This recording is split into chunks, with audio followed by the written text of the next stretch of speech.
Break के बाद आपका स्वागत है। हरदोई में बजरंग बली की मूर्ति हटाई गई। मंदिर में बजरंग बली के बुद्ध की प्रतिमा थी मौजूद। अराजक तत्वों ने मूर्ति हटाकर कराया प्लास्टर। हरदोई से खबर। मंदिर में बजरंग बली बुद्ध की थी मूर्ति। अराजक तत्वों ने मूर्ति हटाकर कराया प्लास्टर।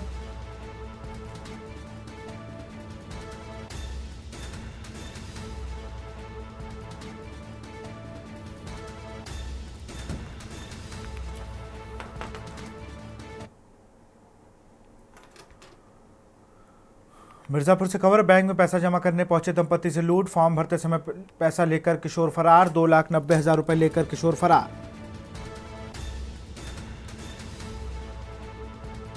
फॉर्म भरते समय पैसे लेकर हुआ फरार।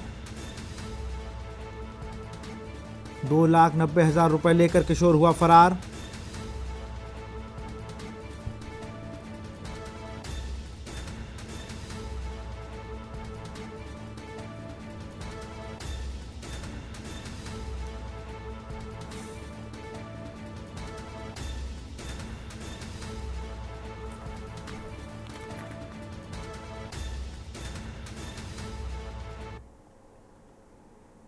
मिर्जापुर से खबर है। मोर्चरी में 2 दिन पूर्व रखा शव गायब होने से हड़कंप। टाटानगर जम्मूती एक्सप्रेस से गिरकर हुआ थी मौत। पुलिस ने विधिवत प्रक्रिया पूरी कर मोर्चरी में रखाया था शव।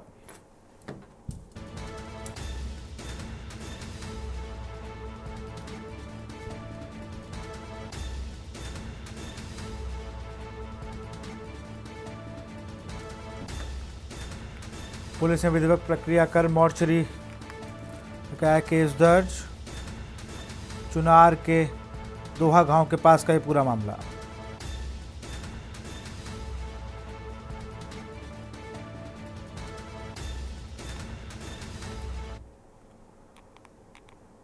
खबर लखनऊ से। भीषण ठंडी में रेल में यात्रा करने वालों के लिए सफर ही काफी मुश्किल है। लखनऊ के चारबाग रेलवे स्टेशन के अंदर और बाहर ठंड से निपटने के लिए कोई इंतजाम नहीं है। ट्रेन का इंतजार कर रहने वाले यात्री भी ठिठुर के नजर आ रहे हैं। स्टेशन के बाहर ना तो कोई अलाव की व्यवस्था है और ना ही प्लेटफॉर्म पर हीटर के, जिससे लोगों की राह मुश्किल हो रही है।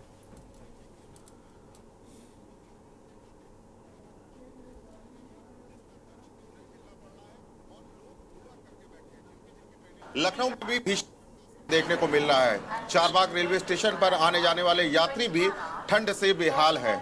कई जगह इंतजाम तो किए गए हैं, लेकिन राजधानी लखनऊ में चारबाग रेलवे स्टेशन के आसपास किसी भी तरीके की अलाव की व्यवस्था नहीं है। इस वक्त हमारी मौजूदगी उसी रेलवे स्टेशन के बाहर है, जहां पर तमाम यात्री यहां से आते हुए और जाते हुए दिखाई पड़ रहे हैं और लंबे कई किलोमीटर का ये लोग सफर तय करके आते हैं। और अमूमन जिनकी ट्रेनें लेट हो जाती है, कुछ लोग रुक करके इंतजार करते हैं, लेकिन रेलवे प्रशासन की तरफ से किसी भी तरीके की अलाव या किसी भी तरीके के हीटर न रेलवे प्लेटफॉर्म पर, ना ही इनर स्कर्ट पर या बाहर किसी तरीके की अलाव की व्यवस्था नहीं की गई है, जिसके चलते लोगों को काफी ठंड भी हो रही है, जिसका दंश भी उन्हें झेलना पड़ रहा है और लोग दुबक करके बैठे हैं। जिनकी जिनकी ट्रेनें लेट होती हैं वो लोग अपने गंतव्य स्थान जाने के लिए यहाँ पर घंटों इंतजार करते हैं, लेकिन किसी तरीके की जो अलाव की व्यवस्था होनी चाहिए, जो बेहतर व्यवस्था यहाँ पर होनी चाहिए, वो हमें लखनऊ के चारबाग रेलवे स्टेशन में देखने को नहीं मिली। तमाम जो यात्री थे वो ठंड से ठिठुरते हुए नजर आए, लोग दुबके हुए नजर आए, लेकिन ये सारी शिकायतें वो कर रहे थे कि कम से कम इस भीषण ठंड में उनके लिए अलाव की व्यवस्था होनी चाहिए थी। वीडियो जर्नलिस्ट रमेश वर्मा के साथ शिवा शर्मा के न्यूज लखनऊ। खबर कानपुर से। सेंट्रल स्टेशन पर पसरा सन्नाटा। भीषण ठंड के कोहरे से हैरान परेशान यात्री यात्रा करने पर मजबूर। अपने ठिकानों पर घर के लिए ठंड और कोहरे की सिर्फ कानपुर से दिल्ली जाकर जाने वाली ट्रेन 1 घंटा लेट हो। हावड़ा जाने वाली ट्रेन घंटों लेट है, तो कहीं 8-8 घंटे भी ट्रेन लेट है। आपको बता दें कि कोहरे की मार की वजह से लगभग सभी ट्रेनों का आवागमन लेट हो गया और कई ट्रेनें कैंसिल भी हो रही हैं। क्या लोग अलाव जला रहे, कुछ कपड़े पहनने जितने भी हैं 2-4 कपड़े ऊनी कपड़े पहन के जो है ठंड से बचाव कर रहे हैं, तब जाके आदमी की स्थिति सही हो रही है। आग ताप के पहन के या घर में रजाई में रह के अपना बचाव किया जा रहा है। नगर निगम से जो पॉइंट में लकड़ियाँ गिरती हैं, आप यहाँ मैं कटक जाने वाला हूँ। मैं रात को 2 बजे यहाँ पहुँचा था, 4 बजे मेरा ट्रेन था। अभी 8 घंटे लेट चल रहे। अभी बैठे हैं अभी ठंडी में। अभी यहाँ वेटिंग रूम में पूरा फुल है, बैठने की जगह नहीं है, तो हम अभी बाहर बैठे हैं। अभी पता नहीं कब तक ट्रेन आएगा। अभी तो 12 बजे शो कर रहा है, अभी आगे पता नहीं क्या होगा। हुए हैं जो ईटा से जगन्नाथपुरी जाने के लिए यहाँ कानपुर पर राजधानी तेजस का इंतजार कर रहे हैं। आज 16 घंटे हो गए वेटिंग रूम में हम लोग रुके हुए हैं। यहाँ अब तक हम लोग वेटिंग रूम में रुकने का लगभग 5,000 रुपया पे कर चुके हैं। रेलवे प्रशासन की तरफ से हम लोगों को किसी भी तरीके की कोई सुविधा उपलब्ध नहीं कराई गई है, न किसी तरीके का कोई रिलैक्सेशन है। हम जिले में सर्दी के मौसम में आज घने कोहरे का असर देखने को मिला। शनिवार सुबह घने कोहरे ने चारों ओर धुंध की चादर बिछा दी, जिसमें यातायात पूरी तरह प्रभावित नजर आ रहा है। तापमान में भारी गिरावट और कोहरे के कारण जनजीवन अस्त व्यस्त हो गया है।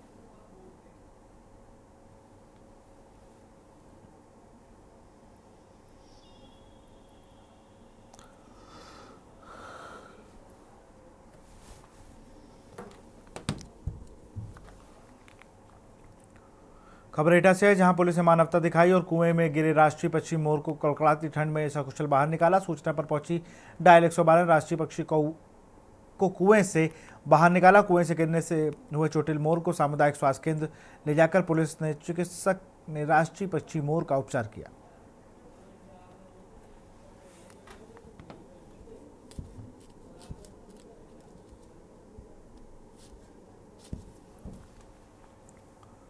खबर बुलंदशहर के शिकारपुर तहसील मुख्यालय से है, जहां तहसील परिसर से मात्र 50 मीटर दूर करीब 50 वर्षीय बुजुर्ग 3 दिन तक खुले आसमान के नीचे रात गुजारने पर मजबूर हो गया। नगरपालिका तहसील अमला सहित पुलिस जाड़े में ठिठुरते हुए बुजुर्ग को अनदेखा करने का सिलसिला लगातार जारी है।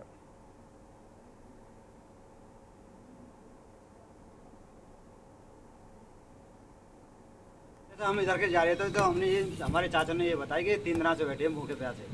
तो हमने ये सोचा कि अगर हम शिकारपुर से लौट के लाएंगे तो बावन के लिए खाना जरूर लेकर आएंगे। अच्छा, देखा जा रहा है सरकार बड़े बड़े दावे कर रही है, खुले आसमान के नीचे जिस तरह से भीषण ठंड पड़ रही है, खुले आसमान नीचे सो रहे हैं, तो क्या कहेंगे आप? सर, ऐसे गरीब आदमी के लिए सरकार कुछ नहीं कर रही है, जो कि ऐसी व्यवस्था इन्हें करनी चाहिए और किसी अधिकारी को देखना चाहिए था यहाँ पर। अच्छा, देखा जा रहा है जैसे हाईवे के किनारे 50 मीटर की दूरी पर तहसील भी है। हाँ, तहसील तो कहीं ना कहीं अधिकारियों की और पुलिस की लापरवाही मानते हैं इसमें? पूरी लापरवाही है साहब। हमें सर मालूम नहीं ना, किसी ने बताया नहीं आपको? बताया तो आगे सो जाओ, आगे सो जाएंगे, आगे जगह है ना, बोर्ड लगा, बोर्ड वहाँ पे सो जाएंगे बस। तो कै दिन से सो रहे हो आप यहाँ? कल और आज 2 दिन हो गए। हाँ बस।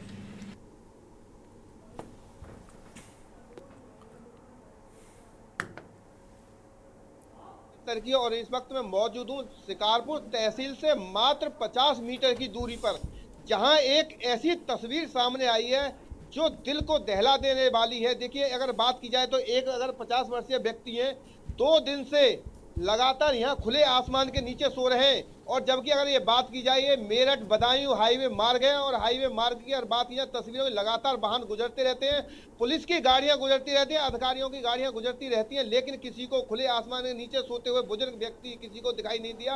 अगर बात की जाए, बड़े बड़े दावे करने वाले अधिकारी, जो जनपद बुलंदशहर के अधिकारी हैं, वो बड़े बड़े दावे कर रहे हैं कि किसी को खुले आसमान के नीचे नहीं सोने दिया जाएगा। उत्तर प्रदेश के मुख्यमंत्री ने शुरू में ही सर्दी शुरू होते ही निर्देश दे दिए थे कि कोई भी व्यक्ति खुले आसमान के नीचे नहीं सोना, लेकिन जो जनपद बुलंदशहर के अधिकारी बड़े बड़े दावे कर रहे हैं, जो खुद हीटरों में सो रहे हैं, एसी और अपने बंद कमरों में सो रहे हैं। और देखिए, ये व्यक्ति हैं जो खुले आसमान के नीचे 2 दिन से सो रहे हैं, लेकिन किसी को ये हाईवे पर दिखाई नहीं दिए हैं। और देखिए, मेरे साथ एक भैया मौजूद हैं, इन्होंने खाने के लिए उन बुजुर्ग आदमी के लिए कुछ ना कुछ खाने के लिए दिया है। देखिए, उनसे हम बात करते हैं। क्या नाम भैया? देखो जी, मेरा नाम संगीत कुमार है। कहाँ के रहने वाले हैं? मैं यहीं पास गांव का रहने वाला हूँ। सबसे मेन चीज़ तो ये है कि देखो, पुलिस वाले यहाँ गश्त लगाते हैं रात को, दिन में। सबसे मेन चीज़ तो ये उनकी ड्यूटी है कि वो उनको देखें, इनके हालात को जाने और इनकी स्थिति परिस्थिति को देख कर इनकी समाधान करें कोई। तो यहाँ पे सबसे बड़ी मैं जो लापरवाही मानूंगा पुलिस प्रशासन की मानूंगा, यहाँ के शिकारपुर के की। और यहाँ की जो तहसील के पास जैसे एसडीएम वगैरह रहते हैं, कम से कम उनको एक बार इन्फॉर्म करना चाहिए पुलिस को, या कुछ भी करना चाहिए। ये बहुत गलत हो रहा है, मानवता के साथ गलत हो रहा है मेरे हिसाब से। अच्छा, देखा जा रहा है, अगर बात की जाए तहसील की, तो तहसील के 50 मीटर की ही दूरी पर तहसील है। अगर बात की जाए, लगातार हाईवे पे जिस तरह से वाहन भी गुजर रहे हैं, पुलिस की गाड़ियां भी गुजर रही हैं, अधिकारी भी गुजर रहे हैं, तो क्या जिस तरह से अधिकारियों ने आंखों, अगर इस बात को अगर देखा जाए, कहीं ना कहीं आंखों में पट्टी बांधे हुए दिखाई दे रहे हैं, तो ये तस्वीर जिस तरह से हैरान करने वाली है, तो क्या कहेंगे आपको? बस कुछ नहीं कह सकते। ये तो उनके लिए एक शर्मसार बात है बहुत बड़ी। तो जमीनी हकीकत में ये दावे पूरी तरह से खोखले हुए साबित दिखाई दे रहे हैं और ये जो तस्वीर है बड़ी शर्मसार करने वाली है। अनिल मीना, के न्यूज इंडिया, बुलंदशहर। खबर एटा से संदिग्ध परिस्थितियों में गली में अज्ञात बुजुर्ग का शव मिलने से हड़कंप मच गया। स्थानीय लोगों ने अज्ञात बुजुर्ग को अचेत अवस्था में पड़ा देख पुलिस को सूचना दी। सूचना पर पहुंची पुलिस ने अज्ञात बुजुर्ग को मेडिकल कॉलेज में भर्ती कराया। अज्ञात बुजुर्ग व्यक्ति को मेडिकल कॉलेज की इमरजेंसी मौजूद चिकित्सकों को मृत घोषित कर दिया।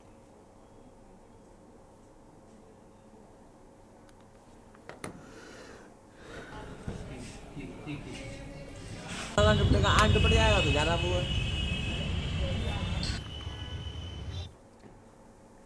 फर्रुखाबाद जनपद की कायमगंज तहसील में प्रांतीय नेतृत्व के निर्देश पर लेखपाल संघ के जिलाध्यक्ष सचिन मिश्रा व कायमगंज तहसील अध्यक्ष जगदीप कुमार यादव के नेतृत्व में लेखपाल संघ एवं राजस्व निरीक्षक संघ द्वारा समाधान दिवस का विरोध करते हुए तहसील परिसर में धरना प्रदर्शन कर संपूर्ण समाधान दिवस में मौजूद अपर जिला अधिकारी सुभाष चंद्र प्रजापति को मुख्यमंत्री संबोधित ज्ञापन सौंपकर न्याय दिलाने की मांग की।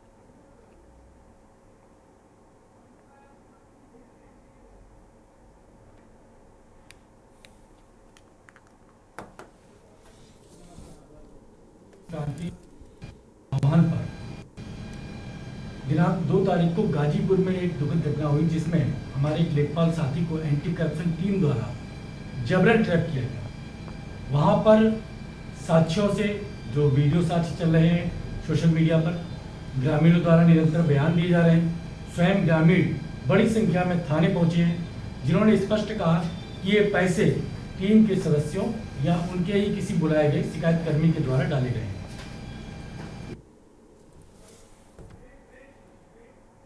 यहाँ रुकते एक छोटे से ब्रेक के लिए। आप देख रहे हैं के न्यूज, खबरों का सार।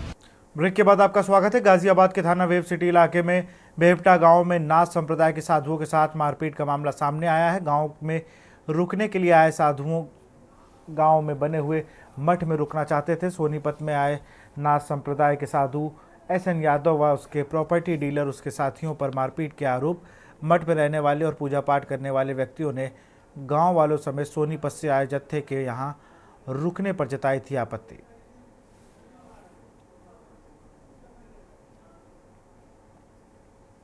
दिनांक 3/1/25 को थाना वेब सिटी पर सूचना प्राप्त हुई कि सत्यम एनक्लेव ग्राम शाहपुर बमेठा पर स्थित एक शिव मंदिर पर हरियाणा से आए कुछ संतों के साथ विपक्षियों द्वारा मारपीट कर झगड़ा किया गया। इस सूचना पर सुसंगत धाराओं पर एक अभियोग पंजीकृत कर 2 अभियुक्तों को गिरफ्तार कर लिया गया है एवं अग्रिम वैधानिक कार्रवाई प्रचलित है। बातें मारने लग गए। कितने लोग थे? ये 5 लोग थे। कहाँ से आए थे आप? हम तो ये पंजाब से आए थे, इलाहाबाद जा रहे थे। हमने सोची मगर नाथ जी की समाधि है, मत्था टेक लो। अच्छा, कुंभ में जा रहे थे क्या? हाँ, कुंभ में जा रहे थे।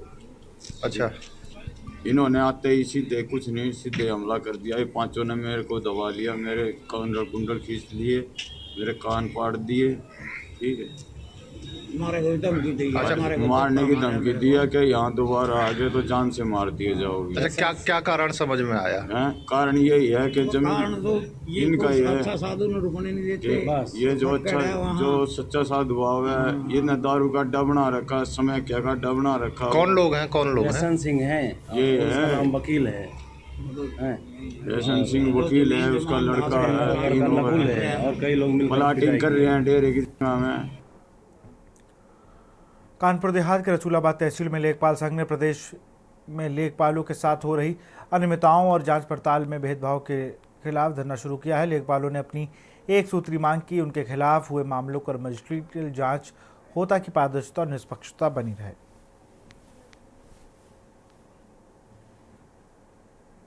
का उत्पीड़न हो रहा है। अभी हाल ही में गाजीपुर कासमाबाद तहसील पड़ती है, उसमें जो है पैमाने के दौरान लेखपाल पे जबरदस्ती जो है पैसा रख के 100 लोगों की भीड़ थी, तो उसमें जबरदस्ती उनको जो है पैसा रख के गिरफ्तार किया गया। और दूसरा जो है घटना सरोजनी नगर लखनऊ की जो है, उसमें लेखपाल ने जो है अवैध प्लाटिंग का जो खुलासा किया, उसके संबंध में सरकारी COG नंबर से उनको जो फ़ोन किया गया, उसके बाद जो है इनका ट्रैपिंग किया गया लेखपाल का जो है। इस तरह से लेखपालों का विजिलेंस टीम द्वारा जो है शोषण किया जा रहा है। लेखपाल धरने पर बैठे नजर आ रहे हैं। उनका कहना है कि प्रदेश में लगातार लेखपालों पर जो षड्यंत्र रचे जा रहे हैं उन पर मजिस्ट्रेट अपनी न्यायिक जांच कर उनको सही वायदे दें। दूसरी तरफ अगर हम बात करें लेखपालों की, लगातार इस तरह से पूरे प्रदेश में धरने पर बैठने से ही कहीं ना कहीं राजस्व का भी बड़ा नुकसान हो सकता है। वीडियो जर्नलिस्ट सत्येंद्र के साथ अमित पांडे, के न्यूज कानपुर देहात। खबर बुलंदशहर से है, जहां शिकारपुर तहसील में एंटी करप्शन टीम के खिलाफ लेखपाल धरने पर बैठकर विरोध प्रदर्शन कर रहे हैं। प्रदर्शनकारियों ने एसडीएम दीपक कुमार पाल के माध्यम से मुख्यमंत्री को ज्ञापन भेजकर एंटी करप्शन टीम की शिकायत की है।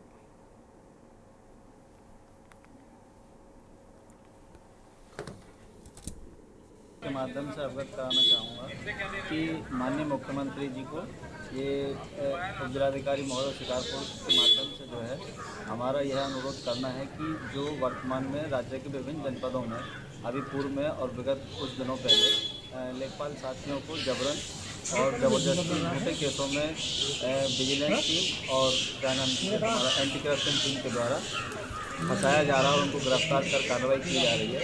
उस संबंध में माननीय मुख्यमंत्री जी से हमारा अनुरोध है कि उसकी विशेष जांच करें और तथ्यात्मक जांच करने के उपरांत दोषी व्यक्ति के खिलाफ कार्रवाई। खबर झांसी से। इलाहाबाद में 13 जनवरी से आयोजित होने वाली महाकुंभ के लिए तैयारियां पूरी जोर शोर से चल रही हैं। झांसी में बॉर्डर मीटिंग का आयोजन किया गया है, जिसमें 11 जिलों के राजस्व, पुलिस, रेलवे सुरक्षा समेत कई विभागों से जुड़े अधिकारियों ने सहभागिता की है। आप सभी अवगत हैं कि महाकुंभ का आयोजन 13 तारीख से प्रयागराज में हो रहा है। कि कुंभ की तैयारी, महाकुंभ की तैयारी के लिए और एक समन्वय के लिए ये विस्तृत आज चर्चा हमारी हुई है। यहाँ पर इसमें 11 जिले से राजस्व अधिकारी, पुलिस अधिकारी, उसके अतिरिक्त फौज के हमारे अधिकारी और रेलवे सुरक्षा के से संबंधित अधिकारी यहाँ पर मौजूद थे। सड़क सुरक्षा से संबंधित अधिकारी थे, आरटीओ साहब थे यहाँ पे, जो हमारी स्टेट ट्रांसपोर्ट कॉर्पोरेशन है उसके सभी अधिकारी यहाँ मौजूद थे। इस पूरी मीटिंग का जो मूल आधार था वो बड़ी संख्या में श्रद्धालु प्रयागराज। खबर बाराबंकी से है। पुष्प वर्षा के बीच धूमधाम से निकाली गई श्री गुरु गोविंद सिंह महाराज की प्रकाश पर्व के उपलक्ष्य में शोभा यात्रा। सिख समाज के 10वें गुरु गोविंद सिंह जी का प्रकाश उत्सव मनाया जाएगा। इस उपलक्ष्य में फूलों से सजी पालकी में गुरु ग्रंथ साहिब और पंच प्यारों की अगुवाई में गुरुद्वारों गुरु सिंह सभा बाराबंकी से नगर कीर्तन शोभा यात्रा निकाली गई।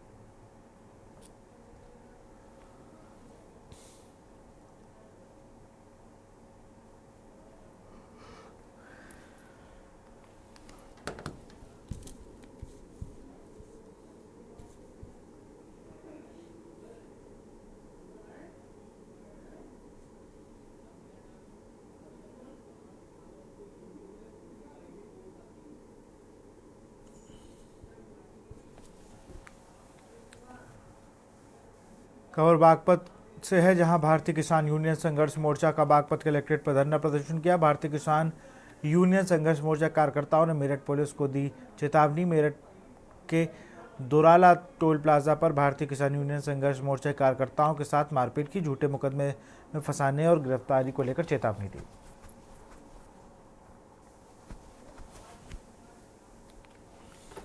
ये हमारे जो है 23 दिसंबर में हमारा जो है वहाँ पर धरना था एसपी के यहाँ, मेरठ एसपी के यहाँ।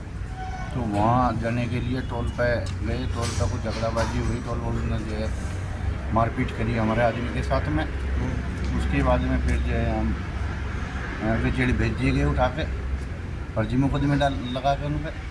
हम चाहते हैं कि उनकी जो है बिना शर्त रिहाई हो। नहीं, अगर रिहाई नहीं होती तो क्या? रिहाई नहीं होती तो हम अनिश्चितकाल के लिए धरने में बैठ जाएंगे दुराड़ा कांड। कब? यही हमारे जो कार्यकर्ता थे 23 दिसंबर 2024 हमने वहाँ मतलब शांति प्रिय धरने के लिए हम जा रहे थे मेरठ। और हमारे कार्यकर्ताओं को दादरी चौकी पे मतलब जो हमारे पदाधिकारी थे इसमें प्रदेश अध्यक्ष भी है, प्रदेश नरेश चौधरी है और मतलब गीतांजलि है। नहीं, जो वहाँ जो गिरफ्तारी हुई थी, हंगामा हुआ था, जो क्या है आपका वहाँ हमारी मांग ये आती है, हमारी जो महिला प्रकोष्ठ विभाग की प्रदेश अध्यक्ष गीतांजलि, उनकी गैल कंकर थाने के एसओ ने बदतमीजी की थी। उसमें हमने कप्तान थे जो एसएसपी साहब, उन्हें भी कहा, सबको कहा, उसमें हमारी सुनवाई नहीं हुई। हमारा 23 तारीख को वहाँ धरना प्रदर्शन था कप्तान जी के यहाँ। तो उसके बाद सब जो वहाँ अधिकारी थे उन्होंने कहा भाई दादरी चौकी आ जाओ। हम दादरी चौकी सब जो भी कार्यकर्ता पदाधिकारी थे वे वहाँ गए। वहाँ जाने के बाद क्या लगा भाई सब थाने चलो, जो भी पदाधिकारी है वहाँ वार्ता होगी। थाने में ले जाकर कार्यकर्ता तो घर चले आए, वहाँ उन्हें ले जाकर उन पर झूठे मुकदमे लगा कर हमारे 6 पदाधिकारियों को जेल भेज दिया। औरैया में रोडवेज बस स्टैंड से सटी तकरीबन 100 करोड़ की कीमत की नॉन जेडीए ज़मीन को कब्जा मुक्त कराने के लिए जेसीबी मशीनें पहुंचाई गई। पालिका प्रशासन नॉन जेडीए की ज़मीन को जो पालिका स्वामित्व होती हैं उसे कराएगा कब्जा मुक्त। पालिका के स्वामित्व नॉन जेडीए के ज़मीन पर लंबे समय से फर्नीचर आदि की दुकानें चल रही थीं।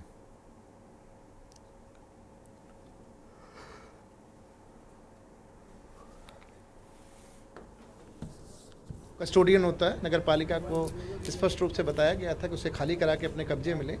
और बस अड्डे के जस्ट बगल में है, कंजेशन देखते हैं और यहाँ में कंजेशन है, ट्रैफिक का और भी दिक्कतें हैं, तो वहाँ पार्किंग से लेके अन्य एक सा मल्टी मॉडल सुविधाएं हम लोग उपलब्ध कराएंगे और विद इन वीक उसको खाली कराएंगे। हम लोगों ने प्रयास शुरू कर दिया है और जो लोग हैं अपना सामान हटा रहे हैं लकड़ी मंडी, वहाँ से 1 हफ्ते में खाली करके पोजीशन नगर पालिका को मिल जाएगा। सर लगभग कितने करोड़ की ये जमीन? लगभग 100 करोड़ के ऊपर की वो लैंड होगी और बहुत दिन से नॉन जेडीए की लैंड पे लोगों ने फर्जी कागज अपने बनवा के कब्जा कर रखे। खबर लखनऊ से। समरसता सेवा संस्थान द्वारा आयोजित run for unity health marathon जागरूकता अभियान 6 जनवरी को 1090 चौराहे गोमती नगर से आयोजित होगा। महिलाओं में सर्वाइकल कैंसर से बचाव के लिए जागरूकता एवं टीकाकरण अभियान। कार्यक्रम में मुख्य अतिथि के रूप में उप मुख्यमंत्री ब्रजेश पाठक, यूपी सरकार में मंत्री बेबी रानी मौर्य, मंत्री असीम अरुण और राज्य महिला आयोग की उपाध्यक्ष अपर्णा यादव शामिल होंगी। उनको सम्मानित एक तो ये है कि अगर उनमें विनर महिला होती है तो ये हमारे लिए बड़ा अच्छा है कि इस हमारे कॉज में महिला ही विनर बन रही है। लेकिन महिला पुरुष का चूंकि बाइफर्केशन नहीं है, कोई भी विनर हो सकता है। तो प्रथम जीतने वाले को हमारी संस्थान की तरफ से सम्मान, मेडल और एक प्रमाण पत्र और इसके साथ साथ में कैश प्राइज है। प्रथम स्थान हासिल करने वाले को 11,000 रुपये का पुरस्कार है, द्वितीय को 5100 का और तृतीय को 2100 रुपये का पुरस्कार की भी व्यवस्था संस्थान के माध्यम। चंदौली जनपद के 5 तहसील में प्रांतीय निर्देश पर लेखपाल संघ एवं राजस्व निरीक्षक संघ समाधान दिवस का विरोध करते हुए तहसील परिसर में धरने पर बैठे हुए लेखपाल संघ को राजस्व निरीक्षक संघ भी अपना समर्थन देकर 10 से 2 बजे तक समाधान दिवस का बहिष्कार करते हुए धरने पर शामिल हुए। कुमार सिंह, जिला अध्यक्ष लेखपाल संघ चंदौली, और यहाँ हमारे साथ राजस्व निरीक्षक संघ के पदाधिकारी और साथी जो है मौजूद हैं। और प्रांतीय कार्यकारिणी के निर्देशाक्रम में आज सभी तहसीलों में पूरे प्रदेश में एंटी करप्शन के विरोध में हम लोग धरने पर बैठे हुए हैं। क्या मांगे हैं? आगे धरना का क्या प्रारूप है? एंटी करप्शन के द्वारा किए जा रहे गलत तरीके से कार्रवाई, गलत कर्मचारी साथियों, लेखपाल साथियों, राजस्व निरीक्षक साथियों को गलत तरीके से ट्रेप करके फंसाए जाने के विरोध में हम लोग धरने पर बैठे हुए हैं। आगे खबर जालौन से है, जहां chief justice Jagdish Bhalla memorial cricket tournament का सेमीफाइनल मैच उरई के पुलिस ग्राउंड पर खेला गया। जो भी टीम यह मैच जीतेगी वो दोनों ही टीमें कल इसी मैदान में फाइनल मैच खेलेंगी। इस कार्यक्रम के मुख्य अतिथि हाई कोर्ट के जज अजय भनोट एवं उत्तर प्रदेश शासन के प्रमुख सचिव के रविंद्र नायक होंगे। और कार्यक्रम संयोजक यूपीसी के डायरेक्टर श्याम बाबू ने बताया कि इस साल जिले में ऑल इंडिया और स्टेट टूर्नामेंट का भी आयोजन होगा।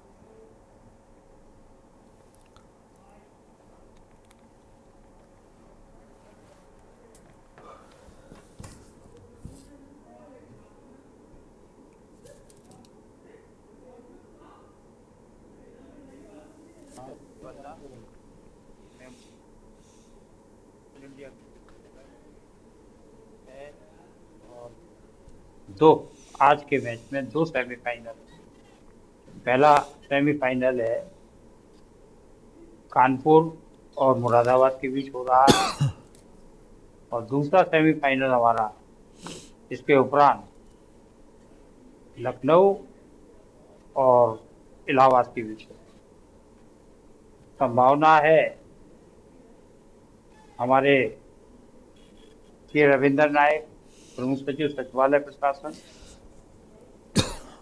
Chief justice Jagjit Khanna memorial tournament का कल से जालौन के पुलिस लाइन के ग्राउंड पर होगा आयोजन होने जा रहा है, जिसमें भारी तादाद में लोग आने की उम्मीद है और दो टीमें के बीच सेमीफाइनल मैच हो रहा है। जैसे कि कानपुर मुरादाबाद के बीच में एक पहला सेमीफाइनल और इलाहाबाद और लखनऊ के बीच दूसरा सेमीफाइनल होगा। जो भी टीमें जीतेंगे उनका कल फाइनल मैच होगा और जिस फाइनल मैच की मुखर्जी प्रमुख सचिव के रविंद्र नायक जी होंगे और हाई कोर्ट के जज श्री अजय मनोटा जी होंगे, जो कल के मैच के जो भी जीतेगा उसको इनाम देंगे। हालांकि जिस तरीके से टूर्नामेंट का मैच के बारे में बताया गया था, कहीं ना कहीं टूर्नामेंट मैच जो आज चल रहा है यहाँ पे शानदार मैच तरीके से कराया जा रहा है और ये 5वां मैच है और इस मैच को यूपीसीए के डायरेक्टर श्याम बाबू जी ये टूर्नामेंट करा रहे हैं, उनकी देख रेख में ये टूर्नामेंट चल रहा है। अंडर 23 टूर्नामेंट यहाँ पर खेला जा रहा है। अब देखना ये होगा कल के मैच में कौन जीतता है, किसको ये कप मिलता है, ये आने वाला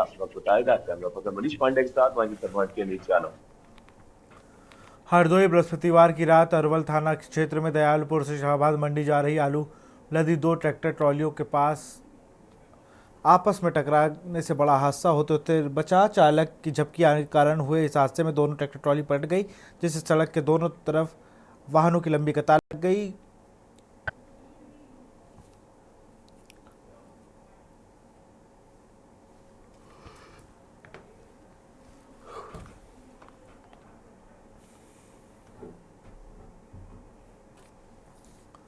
खबर बलिया से है, जहां रेवती थाना क्षेत्र के स्थित सुरमेनपुर रेलवे स्टेशन के पास एक अज्ञात शव मिलने की सूचना पर पुलिस मौके पर पहुंची। पुलिस ने शव को कब्जे से लेकर शिनाख्त करने के प्रयास शुरू किए। कुछ देर की जद्दोजहद के बाद पुलिस को शव की शिनाख्त करने में सफलता प्राप्त हो गई। लोगों ने नगर के वार्ड संख्या 13 रेवती निवासी रितेश यादव के रूप में की। जनपद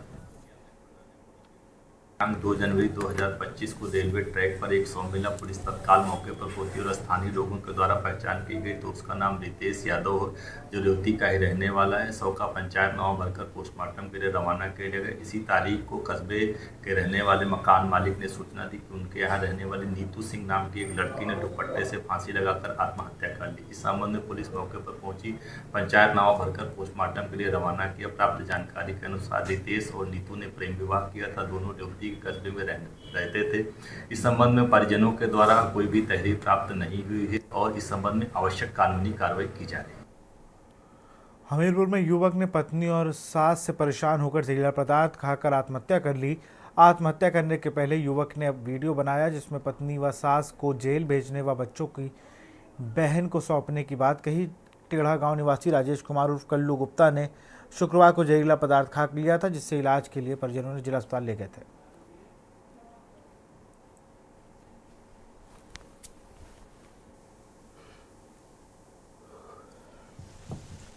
भाई साहब, जहाँ तक हमारा प्रेम था वहाँ तक चला, लेकिन प्रेम इस एंड में आ चुका है कि आपकी झोली खाली होने जा रही है।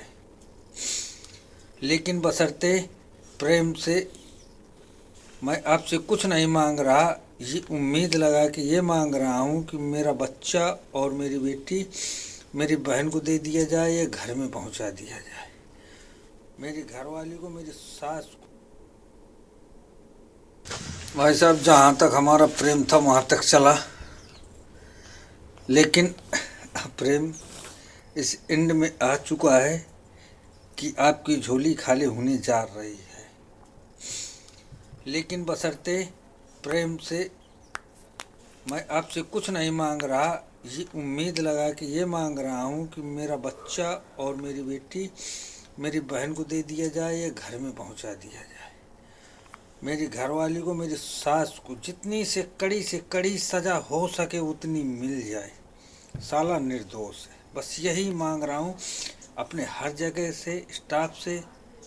इसके आगे मैंने आज तक कुछ मांगा नहीं, बस इसके आगे मैं और कुछ नहीं कह सकता, ये मान लीजिए। ठीक। जितनी ज़्यादा से ज़्यादा बुरी और बुरा से बुरा दंड मिल सके तो मेरी सास और मेरी घरवाली को, मेरे साले को नहीं, वो निर्दोष है। ठीक है मेरे भाइयों, जय हिंद। अवगत कराना है कि दिनांक 3/1/2025 को थाना सुमेरपुर पुलिस को सूचना प्राप्त हुई कि राजेश कुमार पुत्र अशोक कुमार निवासी टेढ़ा थाना सुमेरपुर जनपद हमीरपुर ने जहरीला पदार्थ खा लिया है। उनके परिजनों द्वारा जिला अस्पताल हमीरपुर में इलाज हेतु भर्ती कराया गया, जहां पर इलाज के दौरान डॉक्टर ने राजेश कुमार को मृत घोषित कर दिया है। सूचना पर थाना सुमेरपुर पुलिस मौके पर मौजूद है। शव को कब्जे में ले आवश्यक वैधानिक कार्रवाई की जा रही है। रामनगर आपको बता दें कि शनिवार की दोपहर नेशनल हाईवे 309 रामनगर काशीपुर मार्ग के कोतवाली के समीप उत्तराखंड परिवहन निगम की रामनगर डिपो एक बस अचानक ब्रेक फेल होने से के बाद यह बस सड़क किनारे खड़े एक बिजली के पोल से टकरा गई। घटना के मौके पर सड़क से गुजर रहे लोगों ने जहां एक और भागकर अपनी जान बचाई तो वहीं बस की चपेट में आने से अमरूद से भरा पानी का एक रिक्शा, 2 बाइक तथा एक स्कूटी क्षतिग्रस्त हो गई। क्या आवाज रोडवेज की बस में टक्कर हुई है, क्या है? हाँ भाई साहब टक्कर हुई है। यहाँ पे मैं खड़ा था, अमरूद बेच रहा था। मुझे मेरा ग्राहक आया, मेरे पास 500 खुले नहीं थे। मैं खुले लेने के लिए गया, अचानक एकदम बस आ गई। वो तो ये शुक्र बनाओ को मैं बच ही गया, थोड़ा बच गया। ना तो मेरा काम हो जाता, अगर ये खम्मा नहीं होता ना तो भाई साहब मैं यहाँ ना होता, सीधा हॉस्पिटल में। ठेला भाई साहब मेरा पूरा टूट गया, करीब 15-16 हज़ार रुपये का नुकसान हुआ। कुछ नहीं, ये तो इत्तेफाक वाली बात होती है, इसमें कोई, ये तो सब चलती रोड पे तो होता ही है ऐसा कुछ। अब इत्तेफाक वाली बात है ये कि पाइप में निकल गया प्रेशर और अपना गाड़ी बंद हो गई, अपना आप चल दी इधर को, और क्या है। किसी की चोट भी लगी है? नहीं, किसी के नहीं। बता रहे हैं कि 2 महिलाओं की चोट लगी? नहीं, कोई नहीं, सब सुरक्षित है। रिक्शा वगैरह बाइकें वगैरह तो ठुकी है? बाइक ठुकी क्या है, गिरी हैं वो, ठुकी कहाँ है वो तो।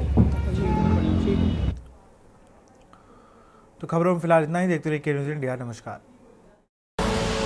आप देख रहे हैं के न्यूज़, खबरों का सारथी।